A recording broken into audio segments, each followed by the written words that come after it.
आज हम लोग संख्याओं पर आधारित प्रश्न करने जा रहे हैं रीजनिंग के। तक हम लोग किस पे कर रहे थे? अंग्रेजी के अक्षरों पर आधारित, है ना। आज हम संख्याओं पर आधारित प्रश्न करने जा रहे हैं। तो ये प्रश्न हल करने से पहले तुम लोगों को संख्याओं की बेसिक जानकारी जरूरी है कि संख्याएं कितने प्रकार की होती है। ठीक है, संख्याओं के प्रकार, है ना। पहली टाइप की संख्या प्राकृतिक संख्या, सबको मालूम है?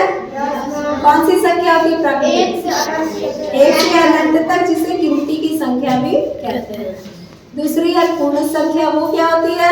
0 से शुरू होकर अनंत तक शुरू होती है, वो भी अनंत तक जाती है। ठीक है। तीसरी होती है पूर्णांक। पूर्णांक संख्याएं कैसी होती हैं?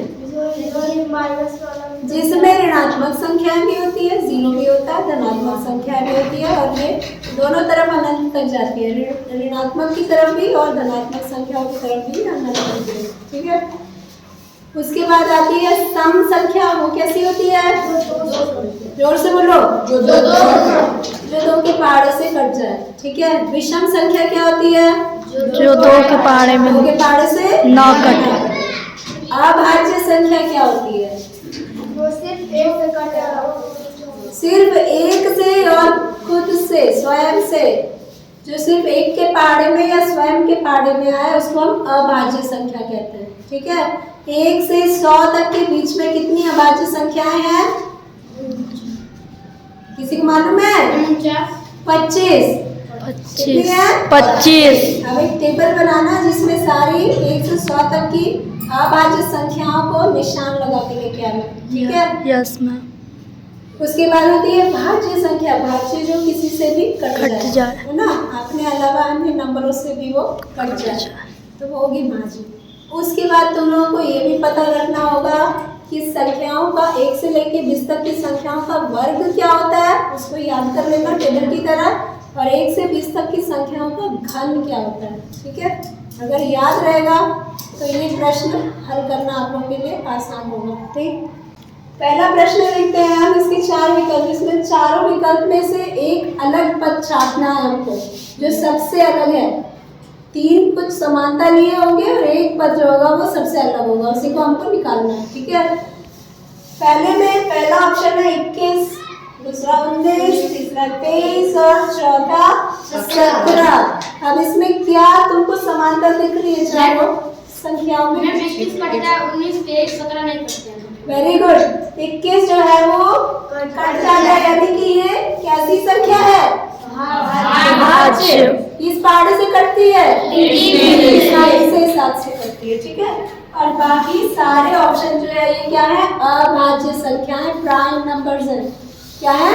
अभाज्य संख्या या प्राइम नंबर, किसी से नहीं कटते। एक और बात याद रखना, सबसे छोटा अभाज्य संख्या या प्राइम नंबर कौन सा होता है? 2। एक को हम ना तो अभाज्य मानते हैं, नहीं भाज्य। ठीक है। क्या कहा जाता है कि 1 is neither prime nor composite, ना तो भाज्य में माना जाता है, ना ही अभाज्य। ठीक है। दूसरा क्वेश्चन देखो। पहला ऑप्शन है 8, दूसरा 27, तीसरा 64, चौथा 81। इसमें क्या सिमिलरिटी दिख रही है? बताओ क्या समानता इन चारों में से किसी 3 में कोई समानता है, एक अलग है?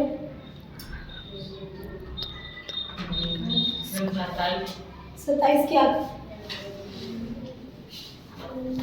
बोलो। ये तो सब किसी न किसी पहाड़ में आते हैं। आते हैं ना। तो भाज्य अभाज्य तो इसमें है ही नहीं। अगर सारे भाज्य हैं, सारे किसी न किसी पहाड़े से कटते हैं।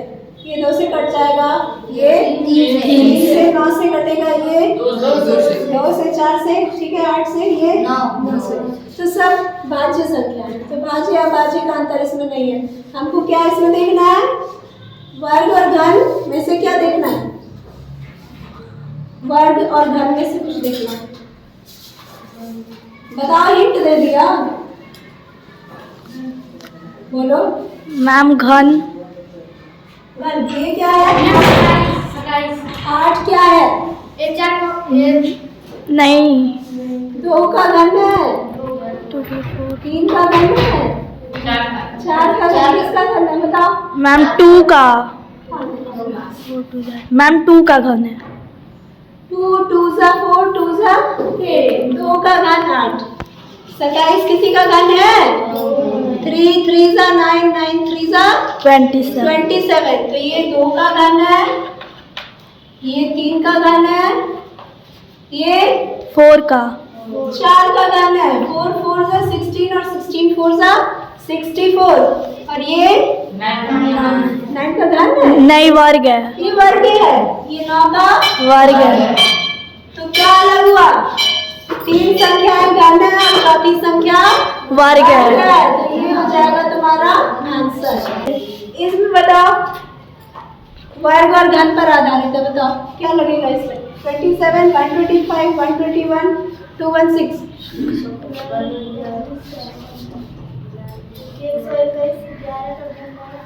121 11 का घन है। वर्ग है, वर्ग। 11 का वर्ग है। वर्ग है। बताओ